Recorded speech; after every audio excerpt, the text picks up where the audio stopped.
il est grand temps de commencer avec le premier invité de la soirée. Il s'agit en l'occurrence de Pascal Lemaire et il va nous parler de ces céréales anciennes. Bonsoir Pascal. Bonsoir. On est ravis de vous avoir avec nous sur les ondes de Variance FM. Je suis également ravi de pouvoir participer à votre émission. Eh bien écoutez, en tout cas, j'ai plein de questions à vous poser sur ce que vous faites. Mais dans un premier temps, depuis combien de temps vous êtes-vous lancé dans la culture de céréales anciennes ? Je me suis installé en 2014, donc au décès de mon père.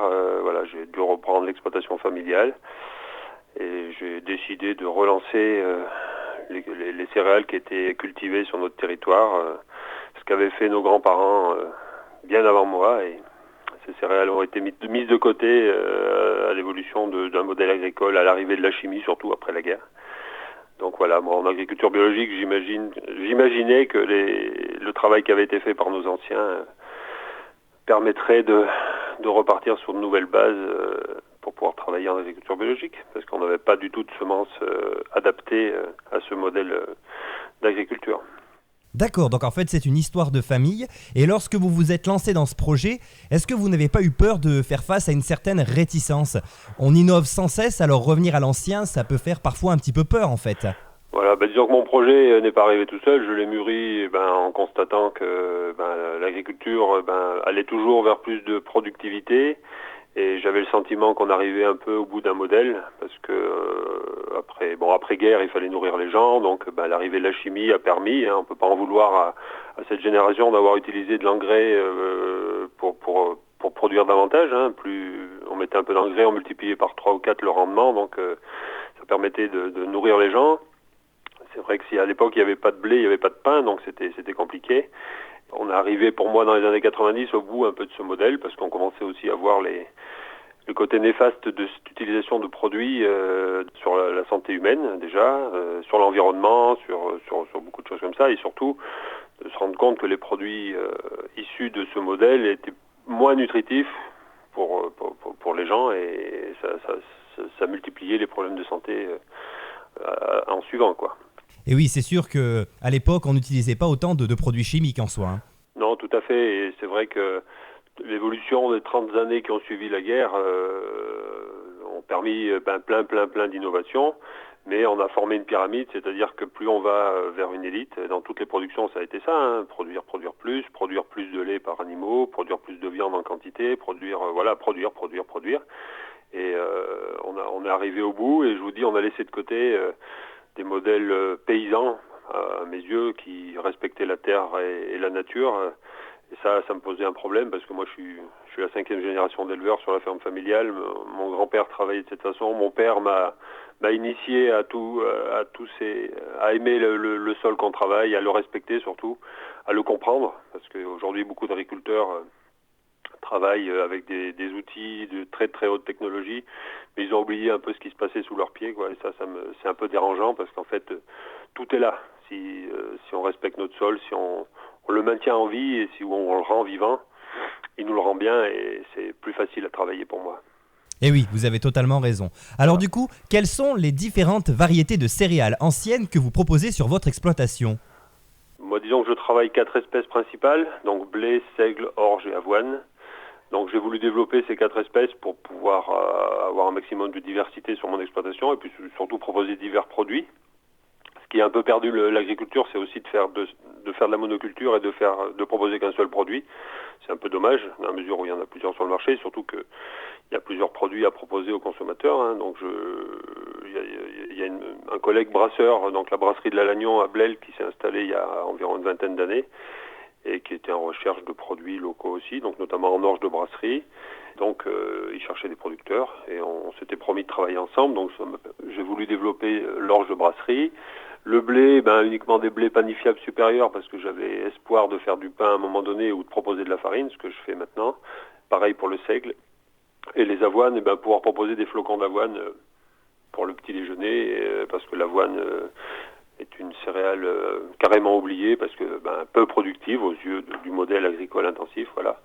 Et qu'il y a une forte demande pour les flocons d'avoine pour le petit déjeuner notamment, et parce que c'est une céréale qui est assez riche en fibres, et au niveau santé, voilà. En fait, toutes les céréales sont bonnes pour la santé. Elles ont été oubliées parce qu'elles ne correspondaient pas à un modèle. Alors, vous parliez tout à l'heure justement donc de brasseurs. Du coup, Oui. avec qui travaillez-vous principalement? Est-ce qu'il s'agit donc de professionnels ou également de particuliers? Disons que moi, dans mon système, avant de produire, je me suis penché sur la commercialisation de mes produits, la valorisation surtout, dans un rayon de 30 km maximum autour de moi, donc soit en vente directe le plus possible. C'est pas la peine d'avoir des intermédiaires qui prennent une marge sur notre dos et qui font deux victimes, un producteur et un consommateur, ça n'a pas de sens. Et la vente de mes produits, donc comme je vous le disais, donc la brasserie de la Lagnon, qui se situe à Blel, pour l'orge notamment, mais il prend également d'autres céréales parce qu'ils sont toujours en train de créer de nouvelles bières en intégrant les 4 céréales que je produis, de l'avoine, du seigle et du blé également. Des particuliers pour la vente de farine, une 60aine pour l'instant, des restaurateurs, 3, et ainsi que des boulangers, voilà, à qui je suis allé expliquer mon métier. En fait, le monde agricole aujourd'hui a évolué. On voit partout des agriculteurs qui sont surchargés de travail, qui n'arrivent pas à vivre de leur métier, qui ont plein de problèmes, mais il faut aussi prendre son métier en main. Je dis pas que c'est facile, on est bien d'accord, et puis je veux pas donner de leçons, surtout pas, et encore moins de conseils, mais se poser la question de savoir comment écouler nos produits en proposant quelque chose aux gens de sain, de propre, de bon pour la santé, c'est aussi quelque chose de très motivant, mais c'est une démarche qui n'est pas évidente à faire. Il faut aller au-devant des gens, aller toquer aux portes, faire quelques marchés, expliquer vraiment ce qu'on fait, pourquoi on le fait, et pour que ça ait du sens. Et en fait, on s'aperçoit que les gens retrouvent des saveurs qu'ils avaient perdues, des saveurs de leur enfance, parce qu'on est quand même à la campagne. On est quand même plus de descendants de paysans que de seigneurs, donc on a tous connu, c'est pas très ancien, des repères d'enfants. Tiens, mon grand-père faisait comme ça, ma grand-mère, je me souviens, dans ses préparations, utilisait ça. Ah, ta farine a le même goût que... Voilà, vous voyez, toutes ces choses-là me font tellement plaisir et me donnent de l'énergie pour continuer à créer et innover d'une certaine façon. Voilà, donc c'est très agréable de travailler dans ces conditions. Voilà. Alors, vous venez d'évoquer le mot conditions, ça tombe bien, c'est le sujet de ma prochaine question. Dans quelles conditions vos céréales sont-elles cultivées? Vous parliez tout à l'heure d'agriculture biologique. Est-ce que vous pouvez éventuellement nous en dire un petit peu plus? Donc les conditions, c'est assez simple. Donc moi, je suis labellisé agriculture biologique, donc par un organisme certificateur. Voilà, ça c'est pareil, on est obligé de le faire pour être transparent d'une part, et puis pour être reconnu au milieu de tous les autres produits. Bon, je trouve que c'est un peu dommage qu'un paysan soit obligé de faire ça. Moi, je préférerais qu'on n'ait pas de label, mais par contre que tous les gens qui utilisent des produits mettent sur leur étiquette, attention, risque de pesticides dans le produit, risque de molécules chimiques dans mon produit. Voilà, ça serait plus... Voilà, enfin bon, je suis pas sûr que ça fonctionne. Oui, mais tout n'est pas forcément très transparent de nos jours, malheureusement. Voilà, et ça c'est dommage, mais bon, il y a des solutions. Bon, à mes yeux, il y a un peu trop de labels. Lorsqu'on est consommateur et qu'on veut choisir, il faut passer du temps à lire les étiquettes, et c'est pas toujours très clair. Mais voilà, après localement, je vous dis, quand on fait de la vente directe, et puis il y a une confiance qui s'instaure entre le producteur et le consommateur. Il faut être en capacité de prouver ce qu'on fait, que ce soit clair et net. Et l'organisme certificateur qui est aujourd'hui EcoCert pour moi, mais ils sont 3 ou 4 en France à le faire, ça fonctionne très bien. On a des contrôles. Vous voyez, pour moi, c'était hier, par exemple, mon audit de certification, et ils font un contrôle inopiné dans l'année, voilà, où ils vont venir contrôler nos produits, nos factures, nos parcelles, voilà. D'accord. Alors quels sont les avantages et les inconvénients des variétés anciennes par rapport aux céréales que nous avons actuellement? J'imagine qu'il y a déjà des valeurs nutritives différentes et qu'il y a également probablement des saveurs qui ne sont pas les mêmes. Disons, comme je vous le disais tout à l'heure, les céréales d'aujourd'hui ont été sélectionnées, créées pour un modèle de productivité. Voilà, mais c'est pas pour ça que les variétés d'aujourd'hui n'ont pas de valeur nutritive, on est bien d'accord. Mais ça correspond à un modèle de pain, par exemple, la baguette blanche. Voilà, c'était ça le truc, c'est que il fallait faire un produit rapide à faire. Voilà, et dans les process industriels, il fallait que ça avance au nom d'un profit, d'une certaine façon, et puis de rentabilité. C'est toujours un peu la même chose qui font que les industriels décident, c'est quand même le profit qui commande. Enfin, on vit dans ce monde, il faut pas se voiler la face. Et je vous dis, aujourd'hui, on est arrivé au bout pour moi. La baguette blanche, il n'y a rien dans ce pain. Il se conserve mal. C'est que l'amidon sans l'enveloppe du grain, donc il n'y a pas de nutriments, il n'y a pas de fibres, il n'y a pas d'oligo-éléments. Il manque plein de choses. Et on est obligé d'en manger beaucoup pour couvrir nos besoins. Et en mangeant beaucoup, en fait, on ingère beaucoup de protéines sans tout le reste. Et du coup, on se retrouve avec des gens intolérants au gluten aujourd'hui et qui ne peuvent plus manger de farine de blé. C'est quand même dommage. C'est quand même un produit de notre alimentation de base. Donc ces variétés anciennes, déjà en proposant une farine un peu plus complète, on apporte déjà des nutriments. Moi, je veille à ce qu'il n'y ait pas trop de protéines. Donc on peut gérer ce taux de protéines un petit peu, nous, dans nos pratiques. C'est-à-dire qu'en choisissant une variété qui, par sa génétique, en est peu pourvue, mais surtout en apportant zéro engrais d'origine minérale,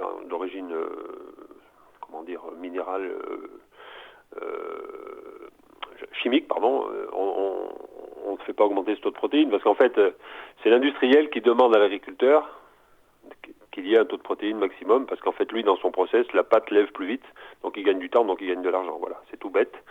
Et comme maintenant, la petite COP a évolué, que la multinationale gère toute la filière, c'est-à-dire qu'elle vend la semence, elle vend les produits, elle fabrique le pain, et puis, du coup, elle contractualise l'agriculteur, et du coup, elle l'emprisonne dans ce système, quoi. Et du coup, elle l'oblige à mettre de l'engrais, du coup, elle lui vend aussi. Vous voyez, c'est un truc de fou, et ça, j'ai surtout pas voulu tomber dans ce système, quoi. Et oui, c'est un cercle vicieux en soi. C'est vraiment un cercle vicieux. C'est pour ça que le combat était aussi pour maintenir les semences paysannes. Vous en avez sûrement entendu parler, parce qu'ils voulaient plus de semences paysannes dans la mesure où ils voulaient interdire aux agriculteurs, enfin aux paysans, de ressemer l'année suivante le produit de leur récolte. Mais quelle honte, c'était inconcevable. Donc on s'est battus tous, une bonne partie des agriculteurs s'est battue pour garder cette liberté de pouvoir ressemer nos semences. En fait, ils voulaient nous imposer les variétés, enfin tout, quoi. Comme ils ont fait un peu pour le maïs, comme voilà. Ça, c'était la fin de la fin, quoi. Donc ça, on a pu conserver ça. Et aujourd'hui, on peut continuer à travailler avec des semences. Pour moi, les semences appartiennent à personne. Elles appartiennent à l'humanité, quoi. Voilà. Après, il y a eu des créations par l'homme. Ça, d'accord, il faut que ce soit réglementé, mais après le reste, non. Il faut qu'on reste naturel. Donc il faut que la nature reste libre aussi. Voilà. Je sais pas si c'est assez clair. Oui, bien sûr, oui. Voilà, on est juste de passage. La nature met des choses à notre disposition, c'est à nous de les exploiter du mieux possible. Voilà, pour moi, c'est ça. Et par rapport au mode de culture, est-ce que les céréales anciennes sont aussi faciles à cultiver que les céréales que nous avons actuellement ? On vit actuellement un changement climatique. On est dedans, là, depuis plusieurs années maintenant. Donc les saisons sont moins bien marquées. Ça évolue. Il y a moins de pluie, il y a moins de neige, il y a plus de chaleur. Voilà. Et donc ces variétés anciennes qu'avaient sélectionnées nos anciens étaient adaptées à un territoire. Donc elles se retrouvent à être plus rustiques, c'est-à-dire qu'elles sont plus résistantes au stress hydrique, par exemple, plus résistantes à la chaleur, plus résistantes aux maladies. C'est souvent des céréales qui sont plus hautes en paille. Du coup, laisse moins passer la lumière pour que les indésirables se développent dans la parcelle. Donc voilà, par toutes ces caractéristiques, les céréales anciennes sont du coup assez faciles à travailler. Et voilà. Et en fait, il faut savoir pourquoi on les cultive. C'est-à-dire qu'il ne faut pas se fixer des objectifs de rendement mirobolants. Moi, je pars d'une fourchette de 25 à 40 quintaux, donc 2,5 à 4 tonnes par hectare. Du coup, ça correspond à mes besoins. Ils sont bien valorisés. En fait, la notion de rendement, elle est subjective dans la mesure où il y a beaucoup de charges en face. On n'est pas obligé de toujours viser plus. Moi, ce que je veux, c'est faire un produit qui va nourrir les gens.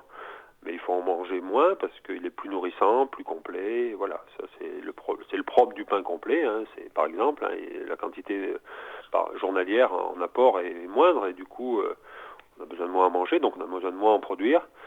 Voilà, c'est toute la chaîne qu'il faut regarder comme ça. C'est également vrai pour la viande. C'est également voilà. Donc si on prend pas ça en compte, si si on est toujours dans la productivité, ça va s'arrêter tout seul et ça va être très douloureux pour la personne qui n'a pas voulu se remettre en question et changer de stratégie. Voilà, je ne comprends pas qu'aujourd'hui une grosse structure fasse du volume pour une entreprise qui a le monopole sur le marché et qui le paye le produit le plus bas possible. Voilà, ça c'est quelque chose que j'ai vraiment du mal à comprendre. Donc, on fait avec, hein, mais c'est à nous, agriculteurs, de pas tomber dans le panneau, entre guillemets, et d'être vigilants. Mais des fois, c'est pas facile, parce qu'en face, il y a des investissements engagés, voilà, c'est pas évident. Et du coup, on retrouve autour de nous les difficultés peuvent avoir les agriculteurs d'être conditionnés, en fait, par ces gros groupes qui les emmènent dans une impasse pour moi, et je trouve ça dommage. Et avec toutes les conséquences sur l'environnement, c'est-à-dire que les problèmes de coûts énergétiques, les problèmes d'utilisation de l'eau, des problèmes... Voilà, c'est aujourd'hui, tout le monde voit ça autour de lui, hein, qu'on soit dans le métier, enfin quand on est simple citoyen, on est tous des consommateurs, on voit autour de nous de l'irrigation à outrance alors qu'on est en période de sécheresse et de pénurie. Voilà, enfin c'est compliqué, je trouve. Et on est en train de vivre ce tournant, et je pense que quand on se remet en question, quand on se pose des bonnes questions, quand on limite les investissements, quand on avance par étapes en allant tranquillement, en redynamisant des filières locales, voilà, si j'ai une prétention, une ambition, c'est de faire vivre mon pays. Je veux redonner de la noblesse à mon métier de paysan, c'est-à-dire être un acteur local dynamique d'une certaine façon. Voilà. Et autour de moi, je sens que ça vit, quoi. Et oui, vous avez totalement raison. Eh bien, écoutez, en tout cas, Pascal, c'était un plaisir de vous avoir sur nos ondes. Avant de vous laisser, j'ai quand même une dernière question à vous poser.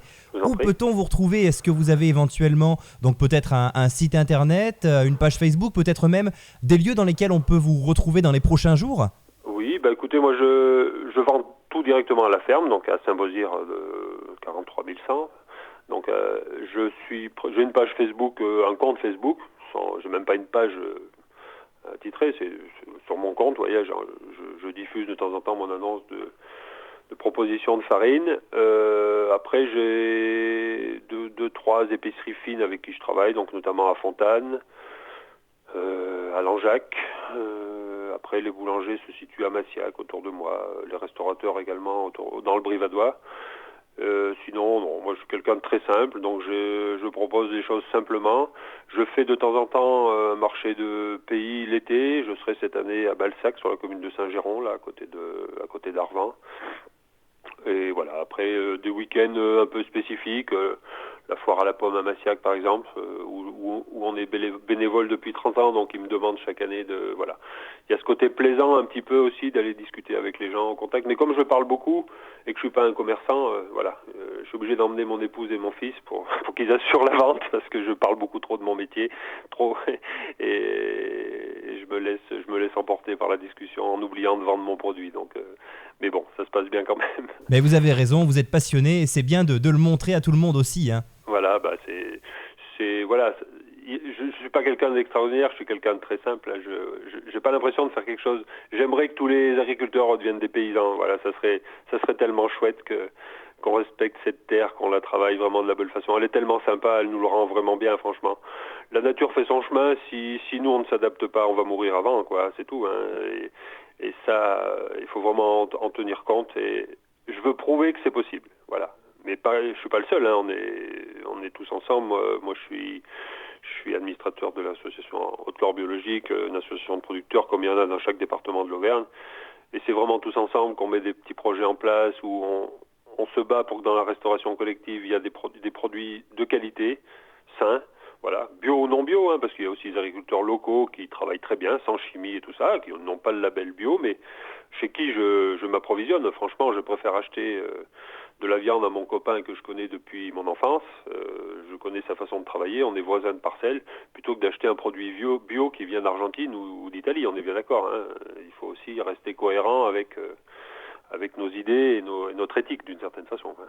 Bien sûr, vous avez totalement raison. Bah écoutez, Voilà. en tout cas Pascal, on vous remercie infiniment d'avoir été avec nous. Je On vous en vous prie. retrouve donc du côté de Saint-Beauzire, donc dans la Haute-Loire, hein, je le précise à nos Oui. amis auditeurs, car il me semble qu'il y a également un Saint-Beauzire dans le Puy-de-Dôme, donc faut pas Ah confondre oui, pour le coup. Saint-Beauzire, c'est le, c'est le siège social de Limagrin, donc ne pas se tromper, ne pas aller chez Jacquet au bord de l'autoroute, aller chercher ma farine, ça va pas bien se passer. Non, je pas- pense qu'effectivement, voilà, il y aurait un petit souci. Donc voilà, c'est bien Saint-Beauzire, donc dans la Haute-Loire. Oui. N'hésitez pas à aller découvrir donc l'exploitation de Pascal Lemaire. Merci en tout cas Pascal d'avoir été avec nous. C'était un plaisir de vous avoir. Merci beaucoup, à vous également, c'était un plaisir de discuter et de parler de ma passion. Eh ben écoutez, ce sera un plaisir de vous réaccueillir à nouveau une prochaine fois. En tous les cas, on vous souhaite une très belle soirée. Et nous, sur Variance FM, on va continuer avec un petit peu de variété française avant de retrouver bien évidemment la prochaine invitée de cette soirée.